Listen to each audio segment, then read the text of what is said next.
Sir, Bankipur विधानसभा उपचुनाव को लेकर जिस तरह से चर्चाएं चल रही है, अब तक जन सुराज के संस्थापक प्रशांत किशोर के चुनाव लड़ने की अटकलें लगाई जा रही थी, लेकिन पार्टी की ओर से स्पष्ट संकेत अभी भी नहीं मिले हैं। इसी बीच सोशल मीडिया और कई तरह की चर्चाओं में एक नाम और जोर पकड़ लिया है। वो है चर्चित यूट्यूबर और जनसुराज के नेता मनीष कश्यप को कहा जा रहा है कि बांकीपुर से उम्मीदवार बनाया जा सकता है। हालांकि पार्टी ने अभी तक उम्मीदवार के नाम पर कोई आधिकारिक घोषणा नहीं की है, तो ऐसे में सवाल ये उठ रहा है क्या जनसुराज प्रशांत किशोर की जगह मनीष कश्यप पर भी दाव लगा सकती है, या फिर आखिरी समय में कोई नया चेहरा सामने आएगा जिस तरह से बांकीपुर का उपचुनाव होने वाला है। देखिए, एक बात तो तय है कि प्रशांत किशोर स्वयं चुनाव नहीं लड़ेंगे। प्रशांत किशोर इतने नौसिखिए भी नहीं हैं, वो रणनीतिकार माने जाते हैं। वो पार्टी के प्रमुख हैं और प्रमुख तभी लड़ता है जब लड़ने के बाद जीते ना जीते लेकिन कम से कम टक्कर तो दे। तो जो बांकीपुर की जो चुनावी समीकरण है, जो वहाँ की जो जमीनी सच्चाई है, उस सच्चाई में बीजेपी भारी पड़ती है। मतलब कि अगर महागठबंधन भी अगर कांग्रेस और आरजेडी दोनों साथ मिलके बिना किसी गलतफहमी के एक दूसरे का पूर्ण तरीके से सहयोग करते हुए भी चुनाव लड़े तो भी जीतना मुश्किल है। 2015 में जब आरजेडी और जदयू साथ थी, उस वक्त नितिन नवीन को भी 60% के आसपास वोट मिला था। 2010 के चुनाव में तो वो 72% के माध्यम से मतलब उनको वहां तक वोट मिला था। तो जो वहां की जो समीकरण है, उस समीकरण में कोई चुनाव जीत नहीं सकता है सिवाय बीजेपी को छोड़ के। ऐसे में प्रशांत किशोर का खुद मैदान में जाना, मुझे नहीं लगता है कि प्रशांत किशोर किसी भी हाल में चुनाव लड़ पाएंगे।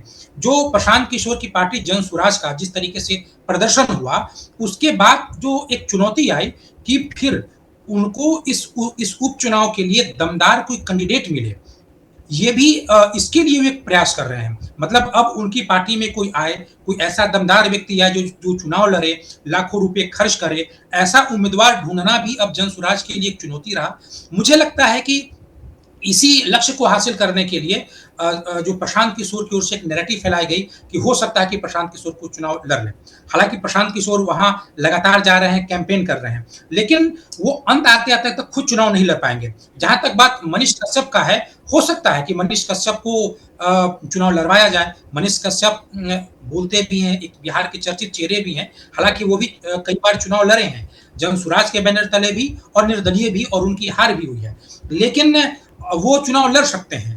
उस क्षेत्र में प्रशांत किशोर को एक वैसा चेहरा चाहिए जो चुनाव का खर्च भी उठा पाए, साथ ही साथ वो बोल्ड होकर के बोल भी पाए। तो ऐसे चेहरे की उनकी तलाश भी है और उसी को लेकर के वो कवायद भी कर रहे हैं। तो मनीष कश्यप या कोई और भी हो सकता है जो करे। हालांकि देखिए, अगर कोई भी पार्टी का उम्मीदवार हो, अगर वो बीजेपी को चुनौती देना चाहता हो, तो अगर वो जाकर के कहीं ना कहीं अगर जो वहां का वैश्य समाज है, अगर उसमें थोड़ा बहुत भी अगर सेंधमारी कर पाएगी, तब जाके ही वो चुनौती देने वाली हालात पैदा कर सकती है। तो ऐसा करने वाले उम्मीदवार के रूप में मनीष कश्यप साबित हो पाएंगे, मुझे उसमें संदेह है।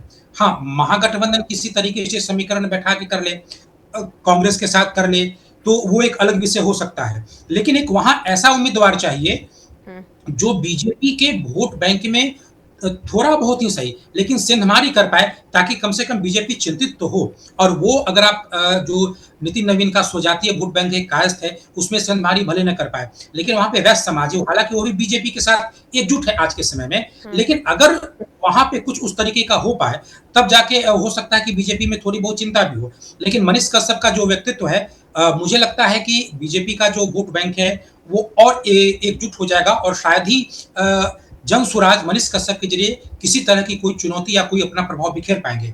लेकिन जन सुराज की ओर से लगातार कैंपेन चल रहा है। उनके जो प्रदेश अध्यक्ष मनोज भारती, वो भी लगातार कैंपेन कर पा रहे हैं। पिछली बार जो विधानसभा चुनाव हुआ था 2025 में, वहां से जन सुराज के प्रत्याशी वंदना कुमारी चुनाव लड़ी थी। वो देखिए, वो उसके बगल में कुम्हरार में वो काफी प्रयास कर रही थी, और उनके साथ एक खासियत ये थी कि उनके अपने लोग थे जो कि पोलिंग एजेंट के रूप में काम करते थे। वो जन स्वराज के पार्टी प्लेटफ़ॉर्म से उनको नहीं दिया गया था। तो वो उनमें अपनी एक ख़ासियत थी जिसके कारण वो 7700 के आस-पास वोट ले भी आ पाए थे। लेकिन अब मनीष कश्यप आते हैं, हालाँकि जन स्वराज को अब एक ही चुनाव लड़ना है, एक ही सीट पे तो चुनाव हो रहा है, तो पूरी ताकत वो यहाँ पे लगाएगी। अब हुँ। देखने वाली बात है कि किस तरीके से कर पाएँगे। लेकिन अब मनीष कश्यप को भी मिलेगा, मुझे इसमें इसलिए संदेह लगता है कि जिस तरीके से वो बोलते हैं या जो उनका व्यक्तित्व है, उस व्यक्तित्व से वो किसी भी समाज को, जो किसी भी जाति को अगर आप 1-2 जातियों को छोड़ दें, तो वो और अलर्ट हो जाएगा, वो और ध्रुवीकरण हो जाएगा। उनके चेहरे के साथ कुछ न कुछ एक सामाजिक जोखिम भी जुड़ा हुआ है, हुँ। जिसको लेकर के जनसमाज के अंदर भी कई तरह के सवाल आए थे, पहले जब वो वहाँ पे शामिल हुए थे। तो ख़ैर ये तो उनका अपना आंतरिक मसला है, लेकिन इतना तय है कि स्वयं प्रशांत किशोर चुनाव नहीं लड़ेंगे। मुझे यही लगता है कि प्रशांत किशोर स्वयं चुनाव नहीं लड़ेंगे, कोई एक सशक्त चेहरा वो देने का प्रयास करेंगे। बिल्कुल।